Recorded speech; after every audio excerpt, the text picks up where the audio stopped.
In this video, I will show you how to connect mobile phone screen to your laptop. So let's begin our video. First of all, you just need to connect the same Wi-Fi to your laptop as well as to your mobile phone. Right now, go on your laptop settings and then select system. Right now, scroll down and select projecting to this PC. Right now, select this, and right now select launch the connect app to projecting to this PC. Right now you should wait and go to your mobile phone, swipe down from top. Right now there have a cast icon here, you can see. Simply select it and select. You just need to wait.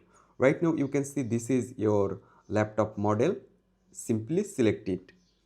After select, you just need to wait, and here you can see I already connect my mobile phone screen to my laptop. Here you can see if I do anything on my mobile, that's showing on my laptop. So guys, in this way you can very easily connect your mobile phone screen to your laptop. I hope you can understand. Thanks for watching this video.